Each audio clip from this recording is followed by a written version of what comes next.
Hi everyone, I'm back to read Chapter 3 of Kaya Shows the Way, Book 5, A Sister Story. Chapter 3 is called Stranded by the Storm. Kaya remembered that storms here on the big river were often fierce ones. She picked up the baby and hurried with Speaking Rain toward the women, where the baby's mother took him and carried him into their teepee. The wind quickly grew wilder, and as the sky blackened, other women rushed to bring their belongings and coals for the fires inside. Tatlo whined, wanting to follow Kaya, then huddled up with the other dogs, his head buried in his tail. The white-haired woman led the girls to her teepee. When they were inside, she fastened the teepee flaps securely against the gusts. The woman was plump-cheeked and very old. Her shoulders bent as if she were carrying a heavy load. She unrolled an elk hide and motioned for Kaya to sit on it. Then she led Speaking Rain to the hide and spoke quietly to her. Kaya was surprised to realize that Speaking Rain spoke Salish now. "I told White Braids that you're my sister," Speaking Rain said to Kaya. "She's the one who found me and saved my life." "Thank you for saving my sister," Kaya signed to White Braids. You are welcome here with us," White Braids signed to Kaya. Then she poured water from a rawhide bag into a cooking basket and set about heating stones in the fire so that she could cook with them. Kaya leaned close to Speaking Rain. "Tell me what happened after I escaped and left you behind," Kaya urged her. "Many times I've thought how hard it must have been for you. I should never have gone." "But I wanted you to go," Speaking Rain insisted. She held her doll tightly. "I couldn't have kept up with you. Two Hawks told us how difficult your journey was." Pelting rain began to drive against the teepee covering. This storm reminds me of the night I escaped," Kaya said. "Was Otter Woman angry when she discovered I was gone? Did she whip you for helping me get away?" "She was angry, but she didn't whip me," Speaking Rain said. "They were all hurrying to pack up and break camp. They wanted to get back to their own country before the snow stranded them." "Somehow you got away from them too," Kaya said. "Or did they abandon you?" Speaking Rain put her hand on Kaya's arm. "I don't know what happened, sister. I found my way to the river to drink and wash. When I came back, everyone was gone. Maybe in their rush they forgot about me. I was alone." "Oh, my poor sister," Kaya breathed. "What did you do?" "I tried to stay calm," Speaking Rain said. "I needed a place to sleep, to hide. I crawled through the thicket near the river until I found grass trampled where the deer had bedded down. Low branches sheltered the nest, and I decided to stay there. Even if I could have found the trail, I'd never have been able to follow it." "Did you have any food?" Kaya asked. "They'd taken all the food," Speaking Rain said. "I tried to eat grass, but I couldn't keep it down. After a few sleeps, I was so weak that I could scarcely walk, and the nights grew colder and colder." As Kaya listened to her sister's story, her heart hurt in her chest. "You must have been frightened," she said softly. "I knew I would die, so I tried to make my spirits strong," Speaking Rain said. "But I drifted in and out of swirling dreams. Awake, asleep? I didn't know anymore. Then I heard steps in the grass, steady ones. Not a deer browsing. Someone was walking nearby. I moaned. The steps came closer, and then I felt a touch on my cheek." "White Braids found you there," Kaya said. "Ahe," Speaking Rain said. "She was with a small group returning north. She'd come to the river to get driftwood for a fire." "What happened after she found you?" Kaya asked. "For a long time I was sick, coughing, choking," Speaking Rain said. "Each breath burned and my face flamed. White Braids brewed Walpal for my fever. Every day she carried me into a sweat lodge and bathed me. She fed me broth, then mush. She treated me as if I were her own child, and slowly I got stronger. When the digging season came, I was able to travel with her to the root fields.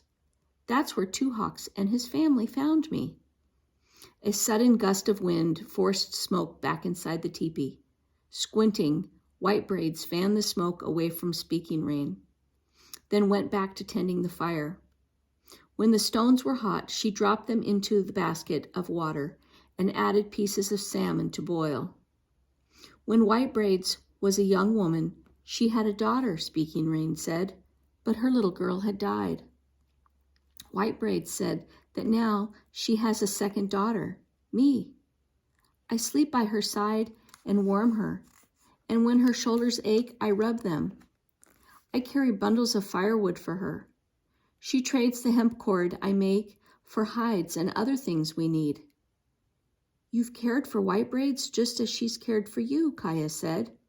Who will help her now that we've found you again? Speaking Rain pressed her fist to her lips. Then she shook Kaya's hand in hers. Listen to me, she said slowly, as if she'd thought through carefully what she wanted to say. It's true that White Braids brought me here to join my family again. But, Kaya, when she saved my life, I made a vow that I'd never leave her, ever. I can't break that vow. I can never live with you again. Kaya couldn't make sense of what she heard.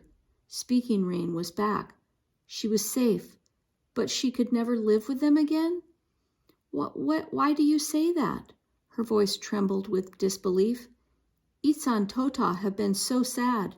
Brown Deer missed you terribly, and so did the twins. You're my sister. You must come back to us. Speaking Rain leaned closer and squeezed Kaya's hand harder. Please try to understand, she said. When White Braids gave me back my life, I vowed I'd repay her. It was a solemn vow, sister, and I won't break it. I know in my heart this is right. Kaya stared at her sister's serious face. She didn't believe what she was hearing. No, she couldn't believe that she had found her sister only to lose her again. Surely White Braids won't let you give up your family, Kaya said. She lost her own daughter. She knows how sad your mother would be to lose you. I haven't told her yet that I'll never leave her, Speaking Rain admitted, but I'm sure she'll respect my vow. White Braids took the fish from the cooking basket with tongs and divided it into 2 bowls made of horn. She placed one bowl in Speaking Rain's hand and gave the other one to Kaya. Kaya tried to eat the delicious food, but her mouth was so dry she couldn't swallow. Her thoughts whirled like smoke in the wind. She wanted her sister back, but how could she convince Speaking Rain that it was best to be with her own family? And was it right to urge her sister to break a solemn vow?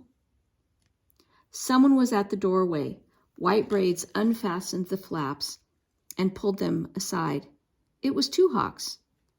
In a burst of rain, he came, drenched, into the teepee, and he started when he saw Kaya.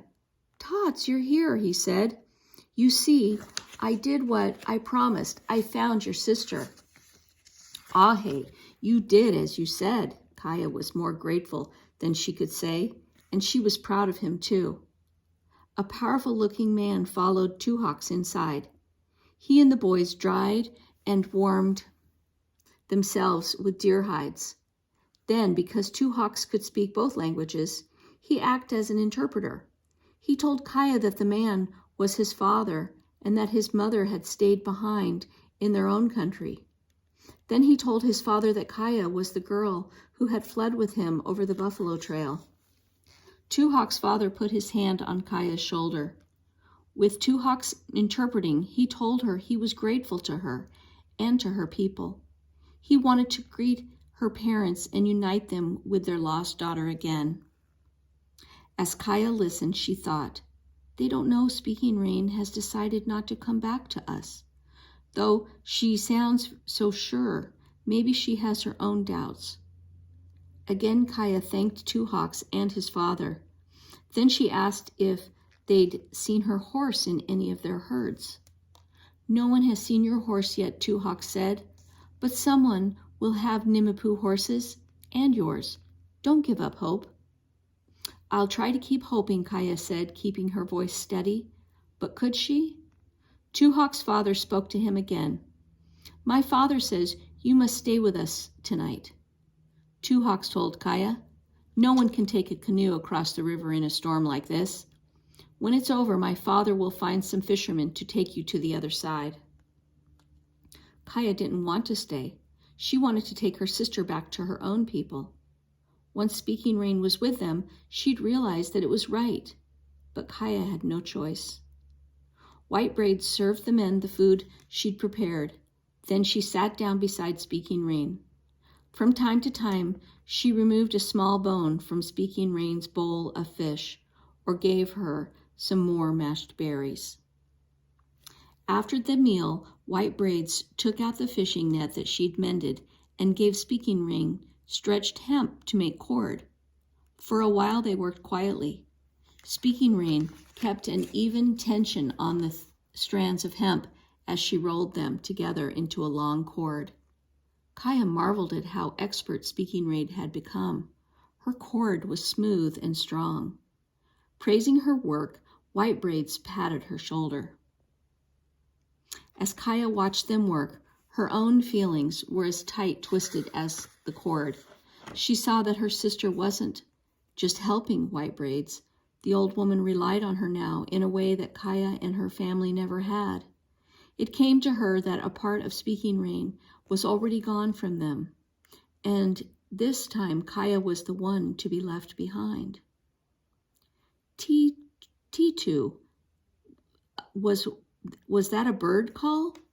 Glad to be distracted from her painful thoughts, Kaya looked over her shoulder. Two Hawks had taken a flute from his bag and had played those sweet notes on it. Looking pleased with himself, he held out the flute for Kaya to examine. His flute was longer and more finely crafted than the first one he'd made, and when he put it to his lips, he could play a melody. They all listened as Two Hawks played the soft, beautiful song. Then his father laughed and said something to White Braids that made her laugh too. What did he say? Kaya asked her sister. Speaking Rain leaned close.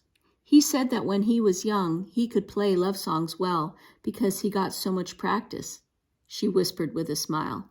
He says that soon Two Hawks will be old enough to serenade the girls as he once did. Kaya studied her friend. He was no longer the angry, stubborn, skinny boy she'd crossed the buffalo trail with. He was taller, his shoulders were broader, and his dark eyes were clear and bright. She realized with surprise that someday he would be a handsome young man. She wanted to tell him that she liked the tune he played, but suddenly she was shy.